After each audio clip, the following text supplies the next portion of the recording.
Sorry, Tony. No problem, no problem. How are you? I'm doing well. How about yourself? Doing good. Good. I'll start it out. Just how much has your job changed, and what's it like to not have Jeff out here anymore? I'd say in terms of the job, not much has changed. I think the real impact is when we get to the season with that, with Jeff's responsibilities there. But I tell you what, it's refreshing, you know what I'm saying? Because, again, I just watched Tyler Grisham, watching just his enthusiasm, his passion, and just his appreciation for his opportunity.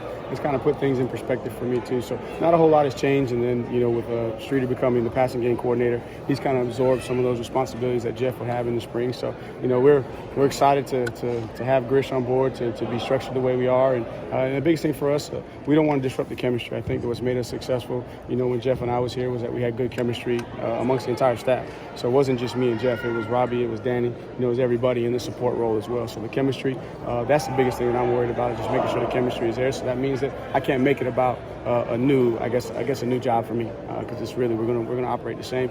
Just some of the responsibility of transition.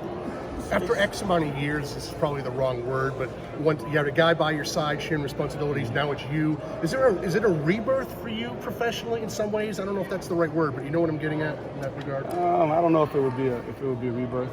Again, as I said before, Jeff and I, we had talked about this before. This is something that he really wanted to do, and so I knew a time was coming. And so you prepare yourself in your mind for this to happen. But at the same time too, when we transitioned from Chad to Jeff and myself, we never made it about us.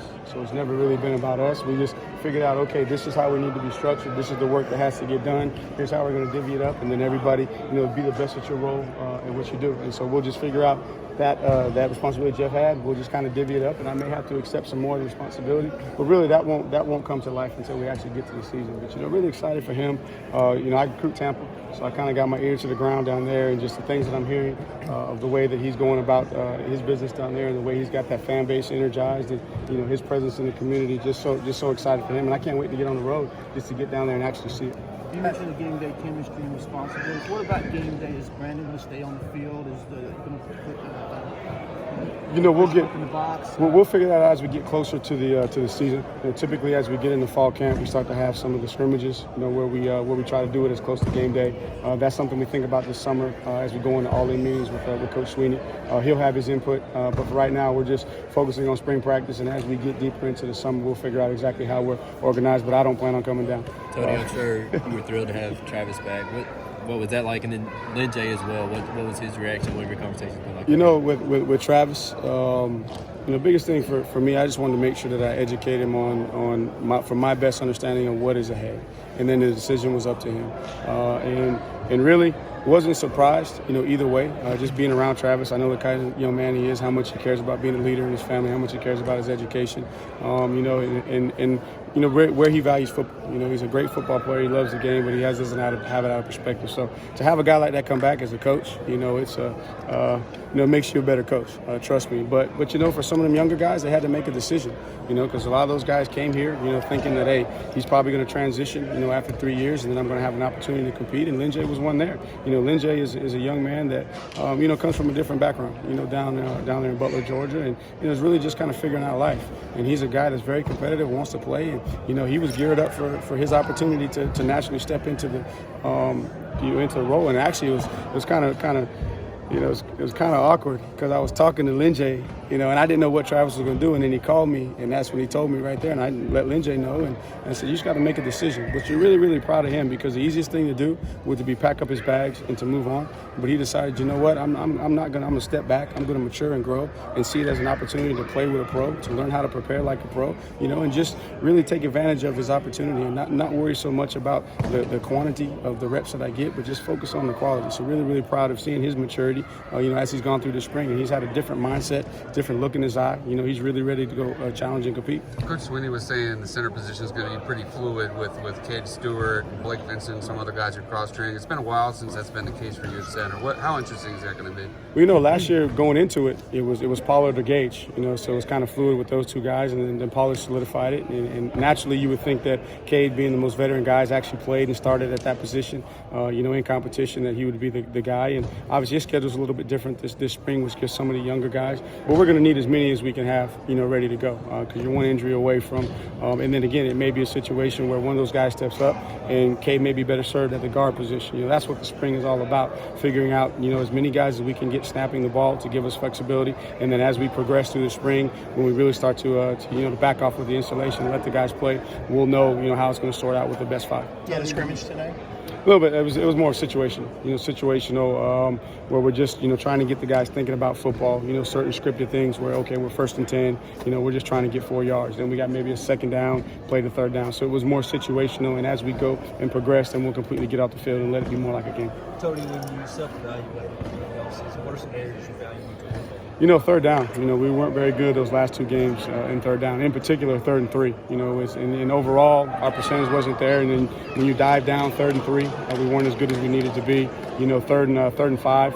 We were really good on 3rd and 6, so that 3rd and medium area. And then in short yardage, we didn't hit our goal of 75%. We were about 68%. And when we broke it down, we were really good running the football. Took some chances throwing the football, so we learned we probably need to hand the ball to Travis a little bit more. So in them short yardage situations, if we want to convert, but you want to mix it up. You don't want to be one-dimensional. So again, just opportunities to improve there in the red zone. When you dial it back, our touchdown percentage in the red zone, is really, really good. But we had a turnover in the red zone. We missed a couple field goals, and then we had a couple in-the-game situations where we didn't convert when we went for it. So those were some of the biggest things. And then we have some tendencies that naturally you would when you're pretty good on offense. You're going to have some tendencies, but we got to work hard to make sure that we break some of those tendencies. But when you step back and we didn't finish the way we wanted to finish, offensively, but when you step back and you look at it, man, we accomplished a lot of things, but those were the areas we're really, really going to hit hard. And then tempo, playing fast. And around here, we've always tried to get 80 plays, but the last couple of years, we've been around 72. Now, we're a lot more explosive than when we had those 80 plays. So we want to try and find that happy medium to where we can get that snap count up without jeopardizing our efficiency and our explosiveness. You see anything different as far as the approach and maybe the way Justin Ross is handling things now that he's not only the most accomplished guy on the field coming back, but really along with Amari, the leaders in that wide receiver? No doubt. I think that Ross realizes, after going through 2 seasons, that he's not necessarily where he wants to be. He's a guy that still has a ceiling. He still has a lot of potential to grow. As a wide, very, very electric, very, very dynamic, but still has room to improve and to be polished. And now with team moving on, he's naturally going to take that boundary spot, which is a little bit different than where he was in the field. So now he has to transition back there. And then Amari is a guy that's coming off of injury and hoping that, as he continues to get that spring back in his step, we'll have more ways to get him involved. But biggest thing for those guys is they're not the leaders in their room. It's their room. They got a new coach, so they got to figure out. So it's some different dynamics. And then he had an opportunity to go up to the combine as one of those young guys that gets to see, the combine before it happens for him. And he realizes that if you want to be a pro, you got to start preparing like a pro now, right? Because if you don't know how to be a pro by the time you get there, it's almost too late. Any of these mid-year guys flash to you? Man, they all at times are flashing. You start with the offensive line. Obviously, you just look at them. It's like, okay, that's what we want them to look like coming in. But again, they're swimming, and for them, in fairness to them, they're second team right now. They're in there, and BV. You don't slow down installation for a second team offensive lineman. They're freshmen, so everything is spinning for them. But you can see their bodies, the way that they move. You can tell that they got a good foundation. I'm just trying to think. EJ. EJ's another guy that's very, very fluid. Still a lot to learn, but you can tell. It's almost a spitting image of Ross, probably a step faster than Ross from what I can tell, from what I've seen. Sage, Sage is a tough guy. Just really, really been pleased with his toughness and his willingness to get in there and mix it up. Just trying to think. Oh, and DJ. I was telling somebody the other night. It's like, okay, I was here with Taj. Man, it's like, okay. Well, then Deshaun's like, man. Then Trevor, and then you see an arm like DJ's. It's just his. And it's unbelievable the way these young quarterbacks are coming in just from a poise standpoint. He's so poised in the pocket. Now, he's still got a lot to learn, but I tell you what, we didn't know how it was going to go. Tyson a year ago in this situation was struggling with some of the motions and whatnot. But DJ just looks calm and collected, and when that ball comes off his hands, it comes off.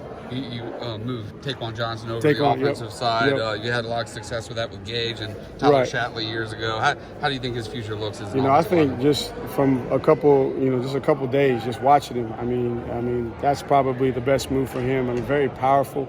Looks like he's picking up concepts pretty good.